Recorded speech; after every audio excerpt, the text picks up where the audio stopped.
Welcome. Welcome. Our first episode that won't be coming at you on a Monday. That's how we do. It's a Mr. Robot. It's Penny Bloom. It's Penny Bloom. It's the Mr. Robot episode. We do what we want to do.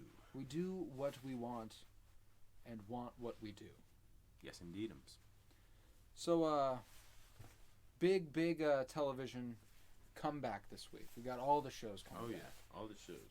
But we're here. We are here to talk about Mr. Robot because we know this show is enough that we'll be able to talk about it every single week without fail. No, Mr. Robot is one of the most dense shows ever known to man. And because of that, we will engage it in all of its density. Oh, for sure. And we'll leave it so that we can still talk about the other ones on our regularly scheduled program. Because, that's just how we do. We have nothing but your best interest at heart. So as you know, I am Colton Robertson, a.k.a. Coro Bloom, joined by my co-host, Tavares Pennington. And business associate. So how about we just hop right in? We can save the intro bullshit for the regular people. All right, shit. All right. This is just for the Mr. Roboters. Okay. So, season premiere of the final season. How'd you feel about season 3 in particular? Best season. Oh, best season. Best season. Best season. I don't. You agree? Oh yeah. Okay. Yeah. And not many shows. I think on rewatch I'll definitely be like, okay, definitely season 3 because season 1 still holds a place in my heart. Yeah. And I had a lot more time between season 1 and season 3 than I did. Like I watched season 1 in 2015 when it started. But like season 3 this show just went from like the metamorphosis, like season 1's the caterpillar, and then it goes into its cocoon. Season 2, now that bitch a butterfly, and then season 3 it just it just popped out. It was a butterfly. It was a big, beautiful, colorful butterfly. And I got a feeling that here in season 4, that butterfly gonna die. They were sending some strong overtones. Yo, death. Like death is imminent. Not even death. Like destruction. This is total annihilation. This is gonna kind of frame a lot of the analysis I think I do during this episode. And this was something that struck me immediately because I'm watching this and I'm thinking you always have to think about the underlying themes, like what's connecting the different scenes, what's connecting what's happening in these scenes, right? Yeah. When you almost every scene in this is the portrayal of a mental health crisis. Absolutely. And this show since the beginning has always had a very unique view on mental health. But I think it really asserts its stance in this episode. And specifically when Price, at the beginning, you remember right after Angela kills herself, Price is like saying... she got herself not killed. Kills herself. Got herself killed. But she died. Got bang, bang. Yeah, fucking bang, bang, all right? So let's start the episode analysis right here. Oh, okay. So we open picking up from where season 3 ended with Angela and Philip Price. Uh-huh. Philip was like, yo, I'm your pops. And I was like, I knew it. And Angela was like, what? No way, bro. Way. And then and Philip was like, yeah, so don't go getting yourself killed now, so... What you think we should do? What you think about the shit that'll get you killed? And she was like, yo, I think we should make this shit public. And he was like, you shouldn't have said that. Stop saying that. Don't say that anymore. And she's like, nope, I'm right here. Like, yeah, Angela lost that shit. She lost the shit. Yo, all last season, she kept slipping. And I was just like, felt bad at first. Ow. God. Oh, funny bone? Yeah. Funny boned your shit? God damn it. Damn. I hit my elbow on the chair. That's ass. Yeah. No. That shit sucked. See, you just gotta fight through the pain. You got to. Anyways, but like I felt bad for Angela at first, but she was digging her own hole. Yo, I'm not gonna lie. There was a point in like season 2 where I was like, she kind of sucked. Yes, and then from then on, she didn't get better. Exactly. And like I wanted her to just be like, make the smart decision. Just why are you doing the things you are doing? Like really think about this. Like I wanted her to self-reflect, and be like, why am I doing this? And where is it coming from? Because it is not coming from a place That's intelligent. That's intelligent. I'll say this about any character if it is the case. She rarely acted on logic, and it annoyed the shit out of me. And that's her major character. That's her fatal character flaw. Literally. That's why she's in the scene saying, "I want what is she? I want retribution." Yeah, she's like, "I want retribution." It's all about like emotion. Like that's what drives her. How she feels is like what dictates all of her actions, which is. That's what Philip tried to tell her at the very beginning. Yes. He said, like, remove all emotion and you'll be just fine. Yeah. And obviously that's unhealthy. You should not do that. Yeah. But then she flipped that shit right back at him. Yeah. And when that happened, I said, okay, Angela. For a second, I was like, that was cold. That was cold. That was cold. You know what's up. She had me rooting for her, but like, and like honestly, like as a revolutionary willing to risk futile efforts for the sake of representing the message accurately, you got to support her. Like, for sure. She's I standing up for what she believes. fuck with the idea of what she's doing. Exactly. She's just not executing well. Yeah. It got her executing. There are times where you got to recognize the realities, to make the fish she's going after is a little too big for what she's got in her hands right now. Like she's not powerful enough to handle this on her own, and that's how she was trying to handle it. Yeah. She didn't do a good job of going and granted, every time she did try and get somewhere, someone else was like, "No, stop. No." Yeah, exactly. But so right after she gets shot and Price goes inside, when he's saying like so the first thing I noticed was how the camera was moving like very erratically and like from the bottom, like it's like showing him up, which is a unique camera movement that they don't do often on Mr. Robot. Yeah, that walk back too. Yeah. Like where he's like, I really wish you wouldn't have said that. And I thought it was really cool how they did the. This is really subtle, but you could just hear the crunch of the grass. Like, and you're like, it just made you think. Like it just sparked that thought, and this is great directing. It just sparked that thought. Why am I hearing the grass crunch? Like, why is it so loud? Because you don't know that there's the microphone. He has the microphone at that point, and it's just like, why is it so loud? I didn't even think about that. Yeah. And like as soon as he starts to rip off the microphone, you start to hear it. You start to hear the crunch of the grass less, and it's him. It's them showing the sound through the fact that there was a hidden microphone. And when you see him take that off, it frames the entire scene, even from going back to season 3, in an entirely different light. Right. Everything almost seems like he's setting her up to make this move, and then she unfortunately does, and he's like, "Fuck, you shouldn't have done that." Yeah, and that's exactly how it goes. But to continue with my very, very original point, there is a sense of paranoia and mental illness itself within these scenes. I feel like, and it's how this episode in particular, like with what you're saying, it felt like it was in a manic state. Yes, precisely. But I actually would specify it as a schizophrenic state. And I'll justify that. So he's saying it's all psychotic, like it's all like it's so psychotic. And when he's just repeating that, and I'm like, okay, that's something. Like that's definitely they want you to know remember that's a thing. Yeah, they want you. Yeah, they want you. And like this is how like they're kind of very explicit about how they talk about mental illness and like these messages with them. But the way that they always show mental illness is in this state of duality, right? Of course. Elliot has Mr. a split Robot personality. Himself. White Rose is two different people. Philip Price has two different faces.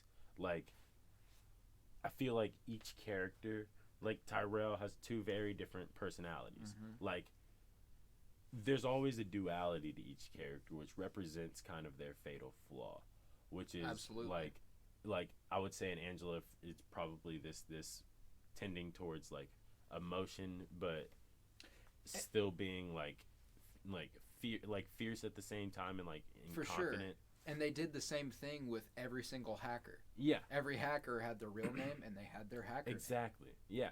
And these are really simple ways that they kind of like, I feel like, give Mr. Hero a lot of Mr. Robot or Mr. Hero. Who the fuck is Mr. Hero? I've been saying random like literally in class today. I said some shit that was just like off the wall. And like you said it. Everyone goes, "What?" And you're like, "Yo, I don't know.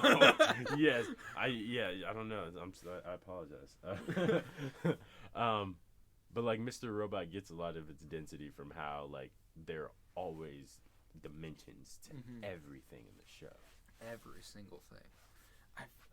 So fucking good. So yeah, right in that moment when he gets inside, you can feel the panic. Like he's obviously like, Jesus Christ, what the fuck did I just do? That was my fucking daughter, and I just, no matter what she did to get herself in that situation, I'm the one who went up in that bitch wearing a wire, knowing that if this shit goes wrong, she's getting capped. Exactly. So he gets that call from White Rose, and they have it out, right? Yeah. And ultimately, in White Rose's never-ending, just fucking everlasting calmness and confidence is like, yo, bitch, chill. You did. I mean, like, no matter what you feel like is going on right now, this was her fault. Yeah, she did this to herself. She did this like, shit. Nah, you did this. Like, you were culpable. This is your fault.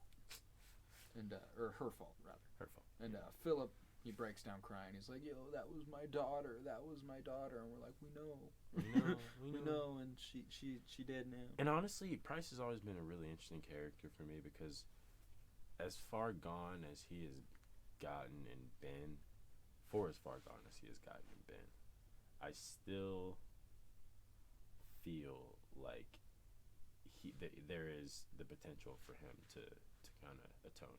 Oh, I do too. And because no matter what Philip did throughout this whole, obviously E Corp is how this all started. Like focusing on E Corp and him being at the very top of the ladder of E Corp automatically makes him more shitty than most of the people. But you know, he had this humanness to him that just he felt nice. Like he felt like a good dude. It felt like deep down there was something. There was a realness about him that you respected and you liked. Right. There were like these strings that were kind of pulling him in all these different directions, and it's like he was trying to manage like the control that was over him with the control that he had with trying to just make the best out of the situation. Now it doesn't matter necessarily how he got into it, but like there was still some part of him. And ultimately, what's going to be his downfall, and what has been his downfall thus far, is how power hungry he is. Yeah, we saw that shit. I mean, that's a trope in every single thing. He has hubris. It Shout always comes back to hubris. Shout out Miss Bertrand. See, and like I was just about to compare it to like Game of Thrones, how like every time there was something of power in the balance, and for Philip, even if he wasn't always facing somebody, that was always in the balance for him, because he always talked about how, or he didn't always talk about it, but he talked about it last season specifically, where he was like, my motivation is to go into every room and know I'm the most powerful person in that room. And I am. But just think about how what that thought, that necessity or that drawing to like originates from, because like who would want to say something like that? Someone who's afraid of not having that power, afraid right? of not having and that it's power. like that's kind of like how like maybe this is his Price's fatal flaw, is just like kind of his blind attraction to power. Like even if there's something good about what he's doing, why does he want that? He doesn't really know that for himself either. Exactly. Damn. Which that's deep. That is deep. Like that almost makes me feel even worse for Price than I already did. Yeah. Because like I do feel bad for him for some reason. Like I feel like if there's a loser besides Angela and Elliot at this point, it's probably him. Like it was his company that's getting fucking wrecked. Yeah. And while he did almost save it, it got wrecked even more. And it's just like, yo, what the fuck? Mr. Robot. I feel like Mr. Robot makes you feel that way about every character, which is it does. Which is a way that those dimensions like start to really show themselves, because you never feel, and this is credited to good character development, but you never feel just one way about it. Never. Every character in the show has their dimensions. Yeah. Including White Rose. Yeah. White Rose, to me, might be Really the most included intriguing White Rose. character. Very because intriguing. they give us insight to every character. Yeah. And they have given us insight into White Rose, but not nearly enough for me to understand why they're the way they are. No, not at all.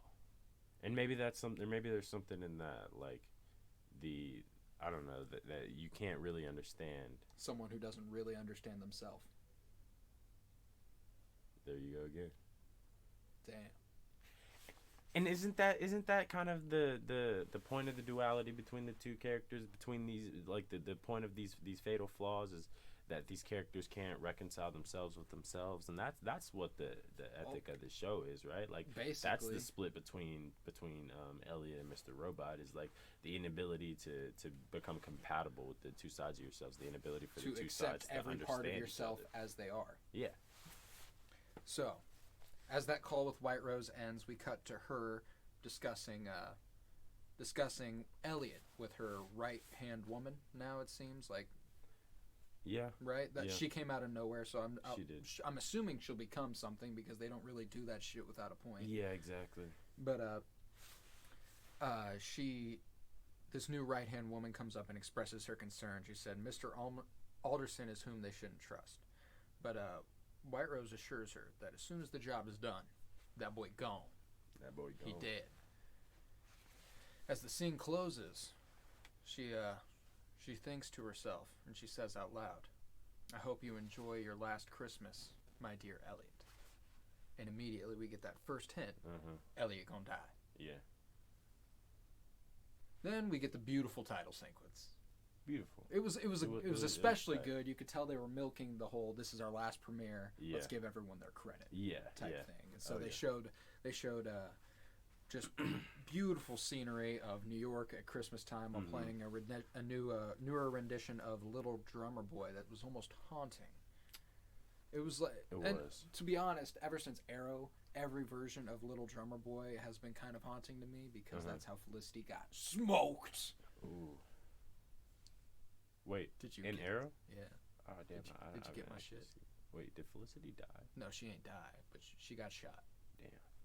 I don't think I've gotten that far. I actually haven't really gotten past like season 4 of the Arrow, to be honest. Oh damn!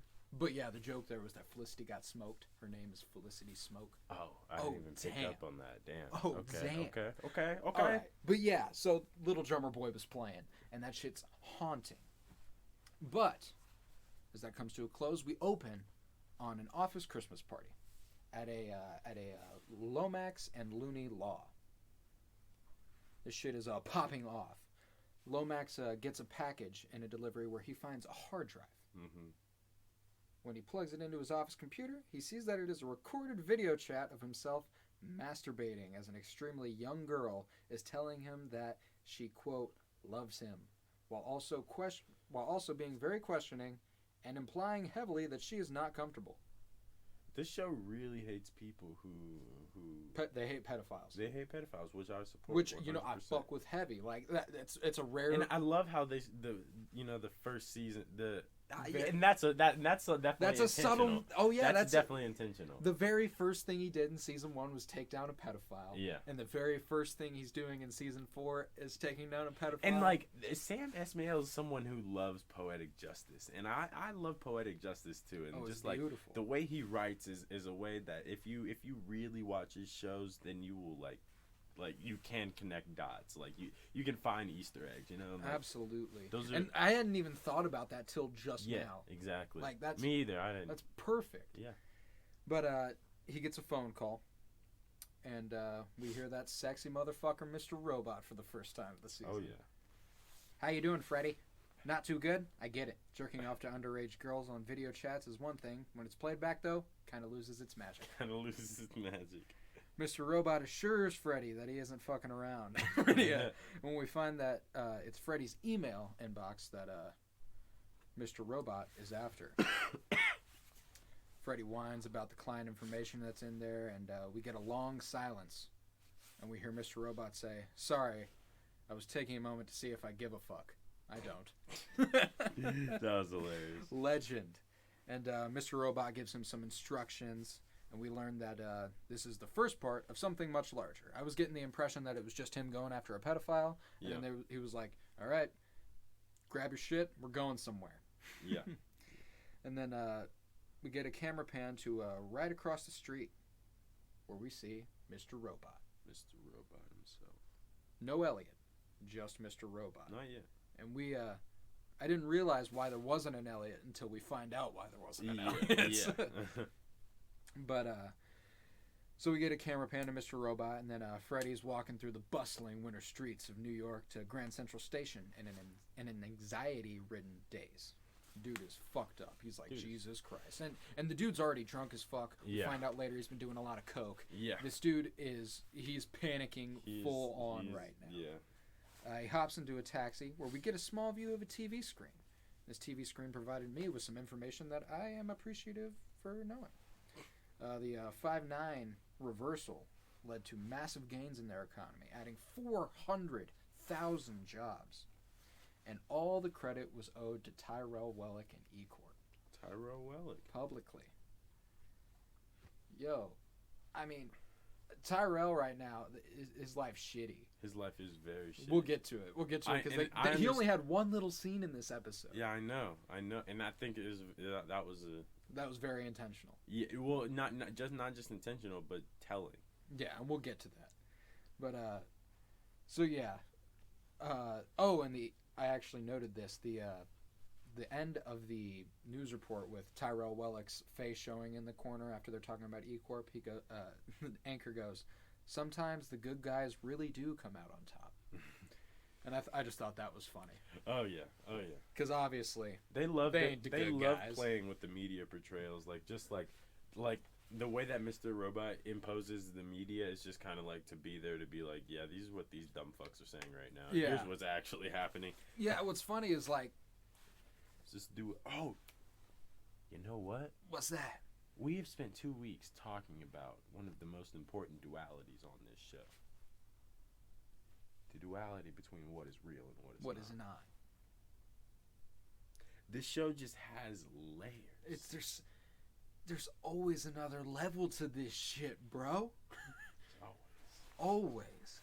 I can't remember how the tangent started just now. I can't either. I just remember having that thought and being like, I need to say it. All right. Well, we'll move on in the episode.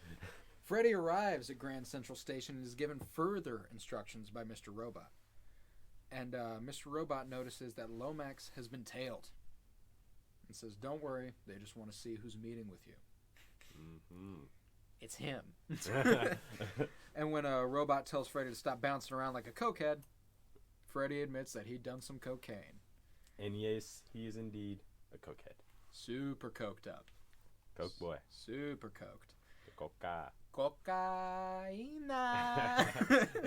But Mr. Robot's like, "Yo, did you do a lot? A little? Like he's like, I don't fucking know, man. It's just fucking cocaine. Fucking coke. Shit. Coke. Snark."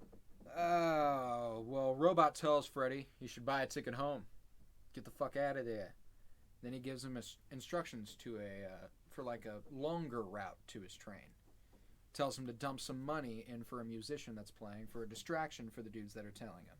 Because they're obviously assuming he's going to drop anything that's like electronic so we can't track him. Yeah. So they look through that shit. Turns out there ain't shit in there. There ain't shit. When a Lomax arrives at the trains, Robot tells him a specific cart to get on. And we learn that Elliot has been on the phone from that train the whole time. Because you know what? Mr. Robot is not real. He ain't real. So anytime he's somewhere, it's just Elliot thinking about that place. I love that they're how they're portraying their working together this season. Like just in the first episode. I've got notes about that. Like because that's one of the most fulfilling parts of this. I have notes about that, so we'll definitely get to it again. Okay. But so yeah, he arrives on the train with Elliot. He pulls a gun on him. He's like, "Sup, bitch? You ain't going nowhere with my files." And he's like, "Dude, come on." He's like, clearly you don't know who I am. Yeah.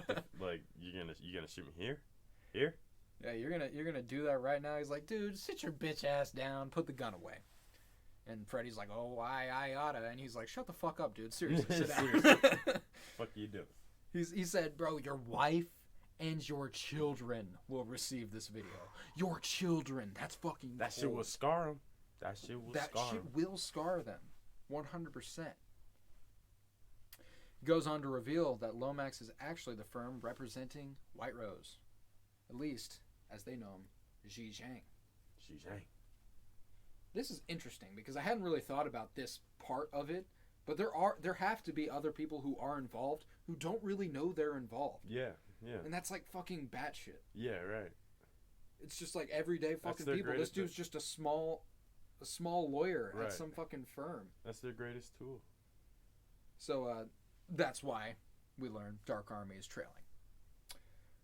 Lomax has been helping them funnel money through shell corporations, whether knowingly or unknowingly, I couldn't really tell. Freddy, being his fuck-faced self, tells Elliot, yo, these dudes are evil, don't fuck with them. And Elliot's like, dude, for the last time, shut the fuck up. I know what I'm doing. Yeah. And then he finds Cyprus National Bank, which has to be the heart of their operation, theoretically. And this is exactly the kind of break Elliot's been looking for. Exactly what he needed. But he finds John Garson on this list, and they tells Lomax, yo, I need his contact info. He's like, it's back in my office, we can go grab it. Yeah. They're like, all right, and then it's like, psych, bitch, guess who's back? But this leads to something awfully tragic. Awfully tragic. Kind of funny in the context of the episode, but awfully tragic. They go on a little chase here. They go on a little chase, and Elliot reveals a little too much of his plan.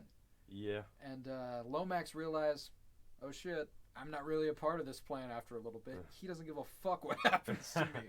And, well, the truth Lomax is like, all right, well, this shit ain't worth it. Yeah. Just don't send that video to my kids. Pff, I'm out. He shot himself. He's a pedophile, and he's dead now. You know. So should happen more. Theoretically. But, so yeah. And Elliot's like, shit, everything's ruined. I need to get John Garson's information. And he's like, it's not that big of a deal. I'll get the information. They don't even really spend any more time on that, really. They just get it. That was just kind of something that happened. But next, we get our first view of Tyrell. Yeah. And Tyrell is like, Jesus Christ, don't I have a fucking free minute to be alone? I know. My life sucks. Yeah, like, he's just like a fucking figurehead for some bullshit that... No, like, he is hailed as a hero for some shit that, if anything, he caused. If anything he caused. Like, he and his wife is dead. His kid is somewhere probably being beaten. Yeah. In a foster home. Yeah. No, his life went to straight shit. And now he's a CTO, so that's cool. It's what he always wanted, but it's just a face. He's not doing shit. Exactly. He's this man is clearly unfulfilled. Meeting to meeting, living life, being sad. That's the move. That's the move. But yeah, Tyrell Wellick is having quite the rough go at it. And then after that, we get our first scene of Dom. Dom was very interesting. Yo, the way last season ended for her was fucking crazy. Yeah. I was not really interested in her storyline the entire Honestly, time I until really like the wasn't last either. few episodes. Because then it made sense why she was involved. Yeah. But up to that point, it was just kind of like, okay, I get it. She's a sad loner. And, like, yeah. She I don't know, like, I feel like I shouldn't be critical of her being such a Girl Scout, but, like, I mean, goddamn. I mean, what'd you expect? She's the feds. Yeah. Yeah, this is true. Yeah, and I mean, like, she was telling that dude, she was telling Irvin, like, yo, kill me. Because I ain't going to do this shit for you. And he was like, no, I won't kill you. I'll kill your little cousin. Smack. That shit. I'll kill your mother. Oh, my God. Chop. I'll kill your father. That shit just was like fucking ridiculous. Yo, Irving really got after some shit. I swear, he was getting out a lot of repressed anger right there. That's for sure. Irving is such a fascinating I character. love I want him. him to be in this season so much him. more. Yeah, we didn't see him. But yeah, so we get our first scene of Dom. She's clearly having a rough time. Clearly. Looks like she is absolutely, positively never been more depressed. Bad shit. And she is paranoid out of her goddamn mind. And that's another theme that we see throughout this episode. Yeah. Is this just manic, just holy shit, what the fuck? Yeah. Always on edge. Mm-hmm. A van pulls up in her driveway and she fucking panics. She writes down the license plate number like this shit's about to go down. Yeah. She calls out for her mom. No answer. Oh God, what's happening? Who's here? Who's trying to kill me and my mother? Strap. She gets this. Yo. Get the strap. Get the fucking strap. She got the strap, right? She got the strap. Game. She goes out. She goes. Whoa. Whoa, whoa, whoa. She's looking around with this gun in her hand. She finds him. Bah! She points the gun at him. She doesn't pull the trigger. She's just like, yo, what's up? Who are you? What the fuck are you doing here? And dude's like, yo, I was just coming to fix the bathroom. She's like, oh my God. She's like, I'm not so sure yet. Oh my God. Oh my God. I'm going to hold this gun up at you until I'm sure. And then her mom walks in. She's like, yo, Mom, what the fuck? I told you. I will vet anyone you meet. Every person that steps foot in this house got to go through a 3-stage security background check before they can step 2 feet in here. Before 3 feet, they need to take a blood test. Before 4 feet, I'm taking a hair test. Yo, and she clearly has a lot of disdain for her mom while also having like a certain love for her that's just like, Jesus Christ, Mom, shut up, I love you. But yeah, it happens. Yeah, and there's another very, very, very uncomfortable scene later with her and her mom, which we will get to. But yeah, Dom's clearly going through a rough time. We then get a cut to Allsafe, which I'm pretty sure, did we see Allsafe at all in Season 3?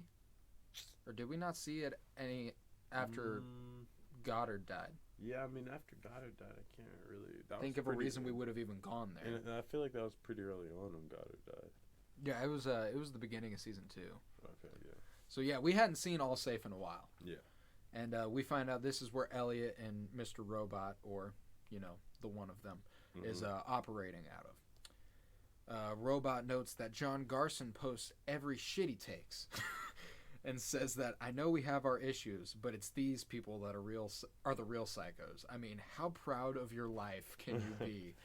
And just speaking for everyone there, really. You know, just crowd pleasing like a motherfucker. These people are the real psychos. How proud of your life can you be? That shit had me dying. So, we see Elliot's got this whole strung out conspiracy theory yarn thing all hung up on his wall, and it's not a conspiracy theory. We know these things are true. Yeah. But he looks He's wacko. Yeah. They bounce some ideas off of each other after as to how to get at John Garson, and Elliot, he's feeling a little bit more rushed to finish this piece of the puzzle. Yeah. He's like, yo, we can't take our sweet ass time like we did with this last guy, because by next week they will have been mobilized. Yeah. They will be in the place they want to go. Exactly. So, Alexa, play Running Out of Time by Tyler, the Creator. Mr. Robot notes that if Lomax hadn't shot himself, then they wouldn't be in this mess. And Elliot says, he had it coming. They all do. I was like, oh, damn. Elliot's kind of snapped. And he's already snapped a lot. So, this is another little level of snapping. He starts talking about how Cypress Bank is the heart of the operation, and if he can rob that, it really fucks with White Rose. Really fucks with it. Mr. Robot tells Elliot that he's been making all of this about what happened to Angela. Oh, yeah. Which he probably has. Oh, yeah, for sure. I mean, it's only natural. You want to get retribution. He just, became the de facto Angela. He took up her cause, and he's taking them down. But he's smart about it. But he's smarter. Well, I guess we'll come to see what that means. Yeah, he's more methodical. That's the word for it. And so yeah, he's talking about how if he can take down this bank, it can take down White Rose. He's like, yo, you've made this all about Angela. What about the mission? We were supposed to save all these people. And Elliot says that he has to stop them, or else all these idiots out there who forgot what happened already submit again and get hurt because of White Rose and her friends. They already forgot the shit's happened. Yeah. You're like, shit's fine now. Yeah. Let's move on. He says, I can't blame those that have already forgotten. They're exhausted. I'm exhausted. And frankly, how could you fucking not be? How could you? I'm exhausted, and I'm just the imaginary friend that they talk to every once in a while. Every once in a while. And I liked the little thing that we get later in this episode, and we'll talk about that more when we get there too. But they get a text from Darlene. Darlene about to make her first appearance, and it's about Angela. They meet up, and Elliot greets her. He's like, "Yo, hey, what's up? All brotherly, sisterly, like." And then she's like, "Yo, I saw Angela," and I loved this part. Elliot rolled out of the camera, like rolling his eyes, like fuck, and Mr. Robot rolled in, and was like, "Okay, come here, like I'll handle this." Uh-huh. And he's like, "You know what? I don't think you saw her, Darlene. You didn't see Angela. She got shot in the back of the head." Yeah, she gone. She dead and gone. But dead and gone. But Darlene continues to push Elliot's buttons. She's like, "Nah, bitch, I saw her. I know I did. She was there. I seen it. I seen it." And he's like, "Yo, you did a little too much coke.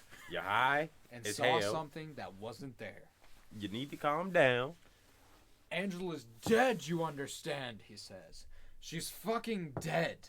She dead. And that's not our fault. We tried to help her, remember? She did this to herself." And I'm glad Elliot has a grasp on this, even though he obviously doesn't fully believe it. Yeah. He has a grasp on this as to what he should at least be thinking. Yeah. And Darlene responds, sharp as ever, "I'm not the one who feels guilty."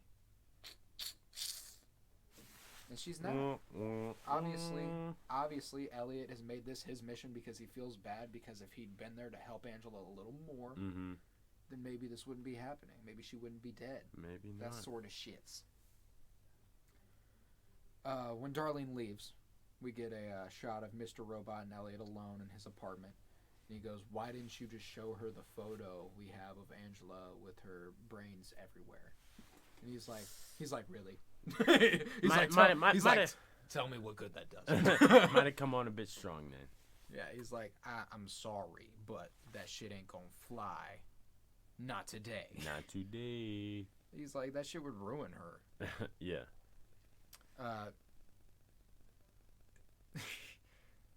Shit, I lost my place in my notes. Found it. For the first time, we get addressed. They're making their way to Garson's building. And Mr. Robot talks to us for the first time ever. Yeah. He's like, "Yo, I'm only doing this because I feel like I need to." He's like, "Yo, Darlene was right. Elliot's shutting down like a motherfucker." He's like, "This dude, he barely talks to me anymore. Yeah. And I know you noticed he isn't talking to you." Yeah. And all the more that's just him. He is shutting down, and he's taking what happened to Angela really to heart. Exactly. He's compartmentalizing the pain. And I love that they showed that as soon as they're showing him, like, put in, like, folders and shit in his backpack. That was perfect. And he was living in this distraction of taking out White Rose. Yeah. We then got a great rant about society again, which is what this show does ever so well. He says, the time it's targeting, the holidays, again, something that so many have thought, but has never been properly portrayed in cinema or television.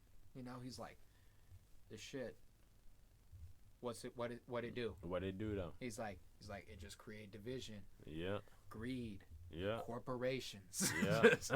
just all this shit. All the shit. He says, one big song and dance production to sell ourselves a theater that everything's jolly, at least for a moment.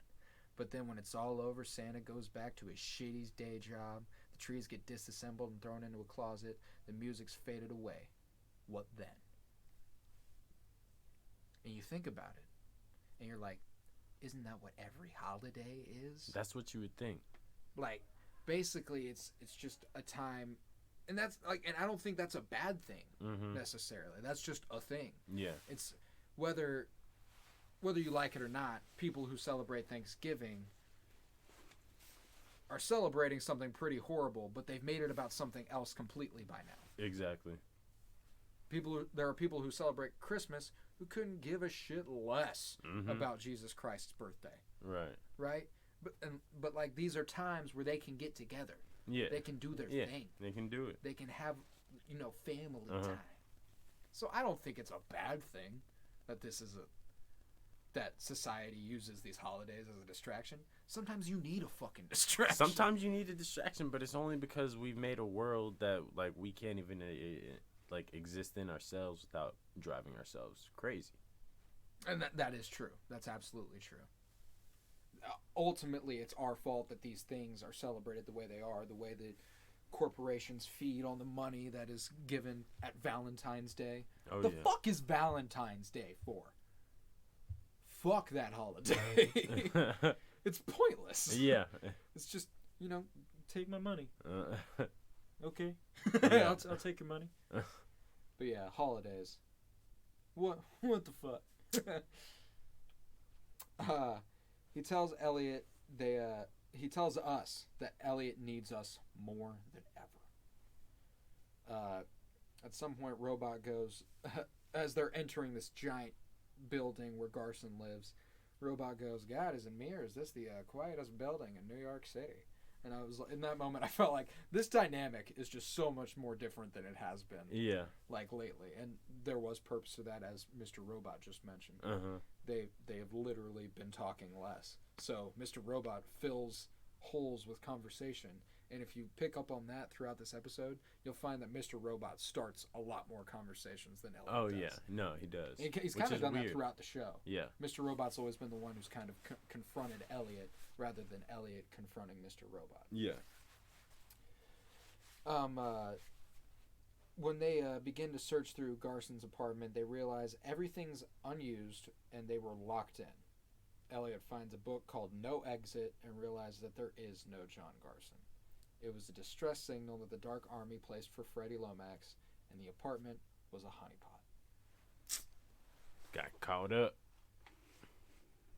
And this is the part where you realize Elliot might be acting with too much emotion instead of logic. Yeah. Usually that's something Elliot considers. Yeah, exactly. He doesn't this time, and it fucks him up for a little bit. And it ultimately fucks him up big time.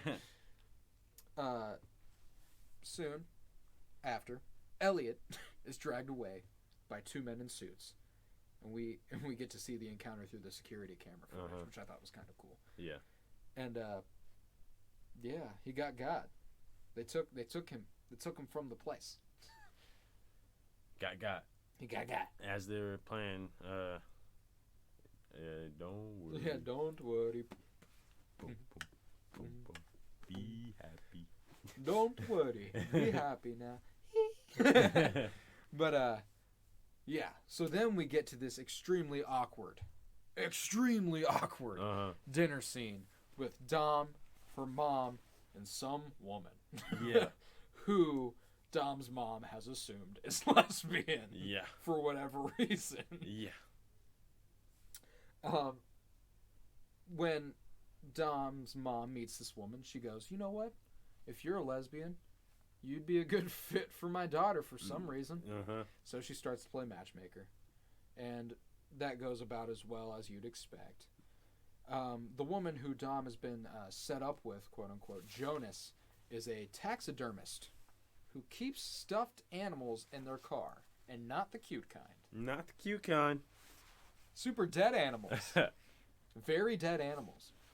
It was a painful scene to watch, really. was. Like I was like cringing, like Jesus Christ, shut the fuck up, Mom. It was a little weird, yeah. And then neither knew what they were walking into. Jonas and Dom, they were just kind of like, And then Jonas starts dropping all these things she knows about Dom. She's like, oh yeah, your mom told me about this. Your mom told me about how sad you've been and about the drinking. And then Dom turns away to walk away.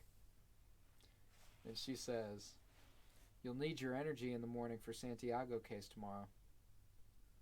And Dom's like, wait. I ain't said shit about that to my mom. What the fuck? Jonas is Dark Army. What? They have a hold on everybody. It's like that. It's like that.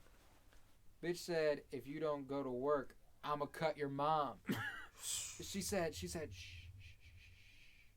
I'm probably gonna have to slit her from mouth to cunt. What the fuck? They boozy as hell. Like, I get it. You want to kill her mom. Exactly. Why did Sam Ismail feel the need to go, I will slit her from mouth to cunt? Yeah, you know. And he used aggressive. Cunt. That was aggressive. That's aggressive. This like, show that word is like a fucking bulldozer just cutting down trees. This show doesn't care. When Dom threatens to strangle her, she learns that she's being watched by so much more than what she knew. And she was right to be paranoid. I mean, fuck, dude. Can you imagine? That shit looks like it's the worst thing that's ever happened to anybody. Yeah, no, I mean, she's in a very deep and bad place. And I'm going to be interested to see what they do with her character story from here. Because I don't see her just being, like... she's going to be a big character this season. Yeah. There's going to be some kind of big twist that ultimately makes her like team up with Elliot and they take down the Dark Army together outside of the law. Like that's going to be her big development. Yeah. But next we get Darlene, and she's doing a line of coke as these two bros are discussing the flatness of the earth. He's like, dude, why haven't we heard anything about people like walking off the edge of it, man? And the other guy's like, that's what Antarctica is, bro. And he's like, yeah, man, that's crazy. So there's this party going on in Angela's apartment. Did you notice that it was in Angela's apartment? No, I didn't actually. Huh. That's pretty fucking weird, right? Like, is Darlene squatting there? Maybe. Because I don't remember, like, the end of season 3, them being, like, living together or anything. She could just need a place to stay. That's true. But, so there was the party in Angela's apartment, and ultimately this leads to people being in Angela's room. Darlene, on a cocktail of drugs and alcohol, I'm assuming, flips the fuck out on everybody. Oh, yeah. He's like, yo, get the fuck out of here. Get out of this room. Get out of this room. She leaves the room. She's like, you know what? Fuck it. Everybody get out of the fucking apartment. Get the fuck out. Get the fuck out. So, that happens, and then Darlene breaks down. Yeah. And this part really fucked with me. I'm not going to lie. Like, I teared up watching this, where she grabbed her ballet shoes that they talked about, and she curled up in the bed and just hugged them. I was like, huh. Everyone is so sad on this show. Yeah, and like that's like what it's come to, and usually what's interesting about this show is that it's truly sad. Yeah. There aren't good parts to it. Every win is extremely small. Exactly, and it always comes with some other big problem. Yeah. And that's something the show has always done. Like, obviously, they took down E-Corp at the end of season 1, which was supposed to be a good thing. That was the goal the entire first season. And then the second season, they were like, yo, the entire first season was fucking pointless. Yeah, exactly, which you're just like... You're like, but they did it in a way Christ. that made you go, like, this is believable, this is amazing, and and they recognize they fucked up, and that's good. Yeah. Like... I'm glad they took it that route, because honestly, there's not much show after that if it doesn't go that route. Oh, no. No, not at all. But yeah, so Darlene curled up and she cried into the ballet shoes while she was laying down. We then cut back to the two men with Elliot. They set him in the chair. They force him down. He's struggling. He's struggling. They're going to tie him up. You see a man walk over to some drugs. They're like, okay. They're like, okay, drugs. Yeah. They're gonna make it look like he overdosed when they're gonna kill him. Sure they are. How's Elliot gonna get out of this one? As he faces death, Elliot, he knows what he's done. He knows that he's hurt too many people. He knows that he has to make amends. And I think that's going to be a very important part of what's to come for the rest of the season. Because it was this very moment where he goes, holy shit, I fucked up. Yeah. I feel bad about everything that I've done. Yeah. He struggles and he struggles and he struggles, and this fucking guy who's about to inject him doesn't say shit. And he's like, yo, I know some shit about the bank. I'm gonna take down the bank. He's just like, and he's like, yo, you keep talking, all right? And Elliot, like, cool, Elliot fucking snaps. He's like, do you hear me? You want a laptop? I'll give you one. Do you hear me? Say something. The man kneels beside him, looks deep into his eyes, and he says, goodbye, friend. He injects Elliot. And you remember what that's from? What, goodbye, friend? Yeah. Oh, I remember. Or was it hello, friend? It was the very first thing he said at the beginning of the first episode. He said, hello, friend. Yeah. So, yeah, he said, goodbye, friend. Yeah. And you're like, damn. Which, I'm thinking at this moment, like, okay, they just pulled out Sam Esmail about to kill Elliot. And he said, goodbye, friend. And this is episode 1. Episode 1. He says, goodbye, friend. He injects Elliot with what would ultimately lead to an overdose. Was it crystal meth? I think so. I thought so too. Or heroin, maybe. So, Elliot's sitting in the chair. He struggles. He kind of gives in and he falls on the floor. He looks at the phone. He died. He kicks it. He's trying to knock it over with his feet. He can't dial the number. He seizes. He's freezing. And he sees in the corner of his apartment his mom, Mr. Robot, and himself. The hallucinations he's been having of them. Not them. Mm-hmm. The hallucinations he's been having of them. And little Elliot looks up and he's like, what's happening? What's going to happen? And his mom says, the inevitable. What was always going to happen. Tear rolls down Elliot's cheek as his life flashes before his eyes. And the last thing he remembers is kissing Angela. And his eyes fall shut. We hear nothing but the beeping of the phone. And we fade to black. I was done. I was like, I was like, wait a second. No. I was like, wait a fucking second. No. So how do they get out of this? Does Darlene come back? She finds him overdosed. They luckily get to a hospital because that's the only way this happens. I was like, no, I was sitting there like literally watching it with some of my fraternity brothers' room. I'm just like, what the fuck? Like, what? No. What? This is what? Like, and how could this happen? And I'm trying to like figure out ways that they can like leave it. Yeah. Like, I'm like, what if they do just kill Elliot? First episode. And then they even did the phone tone like beep beep beep beep beep. And then it faded to black, and I was like, wait a fucking second. And I'm just thinking like, okay, what if they do kill Elliot? What do they do? I was like, yo, like Elliot, like kinda is this show. Well, no, he's definitely the show. But that's exactly why it wouldn't surprise me if that's some bullshit they would do in this show. Like, I feel like Sam Esmail would definitely just be like, you know what, fuck it. Kill Elliot. Fuck it. First episode.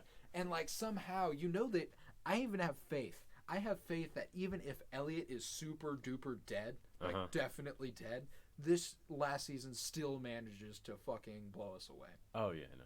Or this last season. Did I say episode? You said season. Okay, cool. Yeah, last season just fucking destroys us in every way. And I'm just trying to figure out, like, what do they do here? Because Mr. Robot is only concocted if Elliot's alive. Yeah. Elliot is the entire fucking show. Angela got killed earlier in the episode. are we gonna be left with fucking Darlene, Dom, and Tyrell? Like, How are they gonna fight White Rose? Yeah, like they need Elliot. Yeah. So like the only way that happens is, I'm assuming someone unlikely is gonna save him. Like that's the only way they can make this like understandable for me. Like why they would even do it? Because like if they just did you see the second part though? The second part. So the credits roll, right? There's a post-credit scene? Yes, there's a post-credit scene. There's never been post-credit scenes. No, it was and the only reason it played for me was just because I was freaking out the whole time, and I'm like, "What is happening?" No, oh shit. Okay. What happens? So Sam Esmail comes back. They start rolling the credits, and then it just cuts it off. Comes back, sticks something like one of the those overdose things into his nose, and then like he sniffs, and then he comes back, and then he's alive again. Oh. And he brings him back alive, and he goes, "Welcome back." And like literally seconds after he died, he just brings him back, and he's just like, "Welcome back."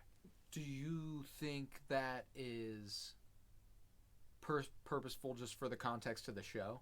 Like, do you think he was like, I'm interested because like, what if in episode 2 they don't even fucking address it? What if they're just like, he died, and the creator of the show was like, fuck it. Yeah, fuck it. Yeah. I'm gonna bring him back to life just basically because. Yeah. Oh my god, if that can happen, I'm totally fucking down for it. Oh my god, I wish I would have watched. Yeah.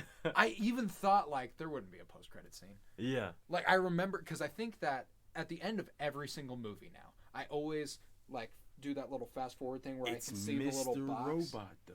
That's the thing, though. There's never been a post-credit scene. Exactly. Why would there be a post-credit scene? Exactly. You can't blame me for that. No, I definitely can't. I mean, I'm just like fucking shell-shocked over here. I think Elliot's super dead. Yeah. Obviously, he's alive. I just don't know in what context. Yeah, like, exactly. What's this mean? Yeah, I know, and it's wild how Mr. Robot breaks every single rule. I've never seen a show like it, and I don't know if you noticed this, but like, there's a weird yellow tone over like the whole show. It seemed. Yes. Like, did you notice that? Yeah, and you notice it specifically in the subways. Mm-hmm. A lot when they were actually at where they ran F Society out of the arcade. Yeah. Yeah, there is like a yellow overtone, but it's not like a happy yellow. Yeah. It's like the glow from a yellow stoplight. It's like ugh. Yeah, it's hard to describe it because it wasn't like, it definitely wasn't happy. No, it feels. It was more depressing, but it wasn't like hopeless. That's actually exactly the word I was gonna go with. Really, hopeless? Wow. Like it just kind of feels, like there was it. I guess I could see that for sure. It was I got like melodramatic almost. Yeah, okay, I can definitely get that. And maybe hopeless isn't a good word for it because if it was hopeless, I don't think yellow would have been a good overtone to use. Yeah. You know, because yellow automatically comes with a sense of happiness. Yeah. So it's like, I don't know. It's this fucking show. There's so much to it, and every time the Mr. Robot created by Sam Esmail pops up, it's fucking beautiful. Oh yeah, no, that logo is perfect for the show. It is. It always is placed in the exact place it needs to be. Like there was an episode, I can't remember if it was the finale of season 3, where the episode opened on a disc that was like just laying on the ground.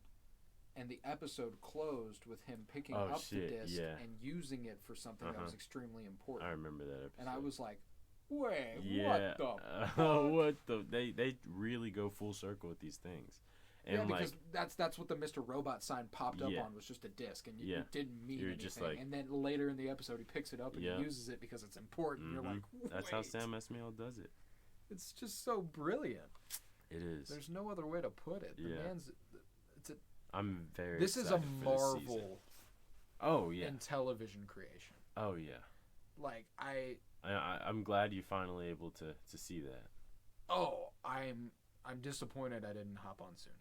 This shit was just like blowing my mind, and I had no one to talk to it about, and I was just like, "What? Is it just me, or is this shit just fucking wild? Like, Yo, what the fuck?" The show is by far, I think, the most methodically written series I've ever watched. Oh yeah, and it's written so like, well though. That's like even more than Westworld. And Westworld is about as methodical as you can get with writing. Yeah. But dude, Mr. Robot, that shit's fucking. I'm so excited for the rest of the season now. Sure. Can't wait to do this again next week. Yeah. And then the week after, and the week after. Weekly, baby. Yep. I don't know when you want to put this out. Friday? Shit. I don't give a fuck. Yeah. Dope. So we'll put it out Friday at midnight. Bet. So yeah, this has been the Penny Bloom podcast, Mr. Robot edition. Mr. Robot.